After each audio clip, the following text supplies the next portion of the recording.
بسم اللہ الرحمن الرحیم۔ عورت اسلام کے بعد جب ہمارے نبی حضرت محمد صلی اللہ تعالیٰ علیہ وسلم خدا کی طرف سے اسلام لے کر آئے تو دنیا بھر کی ستائی ہوئی عورتوں کے بھاگیہ کا ستارہ چمک اٹھا۔ اسلام کے کارن مردوں دوارا کچلی و ستائی ہوئی عورتوں کا درجہ اتنا اونچا ہو گیا کہ عبادت و معاملات بلکہ زندگی اور موت کے ہر موڑ پر عورتیں مردوں کے برابر کھڑی ہو گئیں اور مردوں کی برابری کے درجے پر پہنچ گئیں۔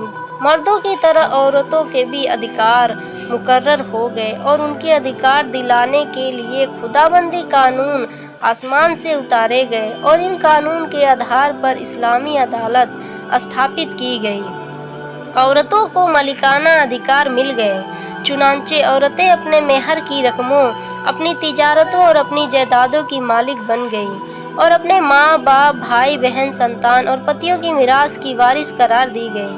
کہنے کا مطلب یہ ہے کہ جو عورتیں مردوں کی جوتیوں سے زیادہ ذلیل و اپمانت تھیں، وہ مردوں کے دلوں کا سکون اور ان کے گھروں کی ملکہ بن گئیں۔ چنانچہ قرآن میں اسپشٹ شبدوں میں اعلان فرما دیا کہ اللہ نے تمہارے لیے تمہاری جسم سے بیٹیاں پیدا کر دی تاکہ ان سے تسکین حاصل کرو، اور اس نے تمہارے بیچ محبت و شفقت پیدا کر دی۔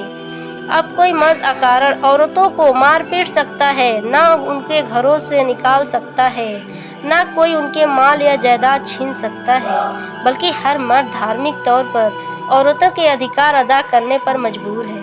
چنانچہ قرآن میں فرمایا گیا ہے، عورتوں کے مردوں پر ایسے ہی ادھیکار ہیں جیسے مردوں کے عورتوں پر اچھے سلوک کے ساتھ۔